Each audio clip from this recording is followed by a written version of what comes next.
बहावल नगर से अब्दुर्रहमान साहब ने सवाल लिखा है। वो लिखते हैं कि मुफ्ती साहब, हमने आपसे एक संगीन अमल के बारे में पूछना है जो कि हमारे मुआशरे में आम है, और वो ये है कि जब कोई अर्ज़ी नवीसों के पास तलाक लिखवाने जाए तो वो 3 माह की अलग अलग तारीखें तहरीर करके तलाक़ सलासा का तलाक़नामा तहरीर कर देते हैं, क्योंकि इकट्ठी 3 तलाक लिखने पर हुकूमती पाबंदी है। इसलिए वो अलग अलग तारीख लिखकर तलाक़नामा लिख देते हैं ताकि वो कानून की जद में ना आए। लेकिन बाज़ औक़ात ऐसा होता है कि ज़ौजैन के माबैन सुलह हो जाती है, जिसकी वजह से उनको वो तलाक़नामा फाड़ना या जलाना पड़ता है, क्योंकि इस पर आइंदा की तारीखें दर्ज होती हैं। आपसे पूछने की बात यह है कि इस तरह 3 माह की अलग अलग तारीखें डालकर लिखे गए तलाक़नामा की शरई हैसियत क्या है? क्या तलाक़नामा पर दर्ज तारीखों के मुताबिक तलाक वाक़या हो जाएगी या नहीं? और अगर ज़ौजैन सुलह के बाद तलाक़नामा फाड़ देते हैं या जला देते हैं तो क्या इससे आइंदा की तारीख के मुताबिक लिखी हुई तलाक ख़त्म हो जाएगी या नहीं? अगर तलाक ख़त्म नहीं होती तो दर्ज शुदा तारीख़ों के बाद ज़ौजैन का इकट्ठा रहना कैसा होगा?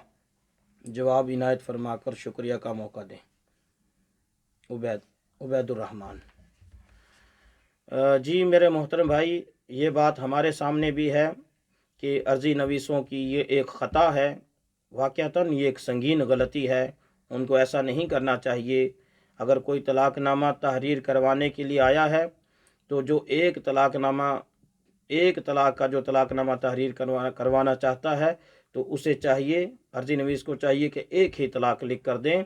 अलग अलग तारीखें डालकर 3 तलाक़ों का जो तलाक़नामा तहरीर किया जाता है, ये दुरुस्त नहीं है, ये मसलत के ख़िलाफ़ है, ये हिकमत के ख़िलाफ़ है।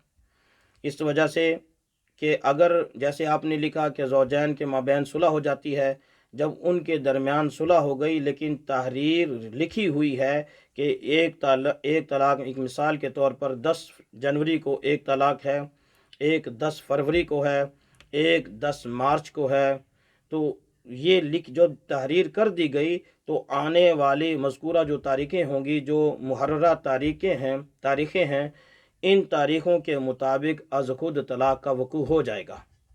चाहे ज़ौजैन के माबैन सुलह हुई हो या ना हुई हो, हर 2 हाल में इन तारीख़ों के मुताबिक तलाक़ का वक़ू ज़रूर होगा।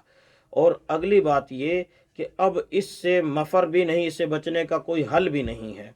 जैसे ही ये तारीखें आएंगी तलाक़ का वक़ू ज़रूर होगा।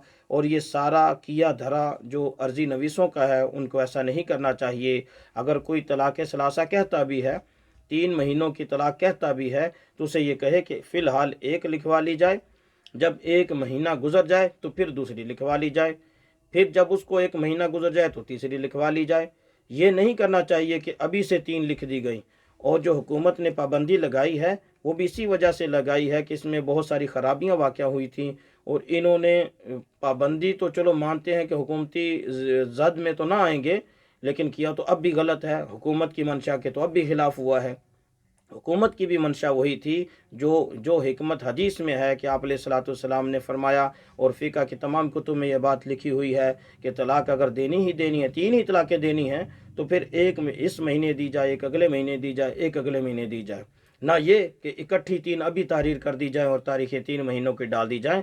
ये तरीका ठीक नहीं है, ये खिलाफ़ मसलत भी है, खिलाफ़ हिकमत भी है। और अगर किसी ने ऐसा कर दिया हो तो तलाक़ सलासा हमेशा होके रहेगी, ज़रूर होके रहेगी। जब तीसरा महीना आएगा तो तीसरी तलाक़ वाक़या हो जाएगी। इसके बाद सुलह करने से इकट्ठा रहना कतई जायज़ नहीं होगा, नाजायज़ होगा और हराम होगा। इसलिए इस तरीके से बचना चाहिए। ये मेरी वीडियो अर्ज़ी नवीस यकीनन इंशाल्लाह सुनेंगे, उनको अपने इस अमल में गौर करना चाहिए और आइंदा ऐसा करने से इज्तनाब करना चाहिए।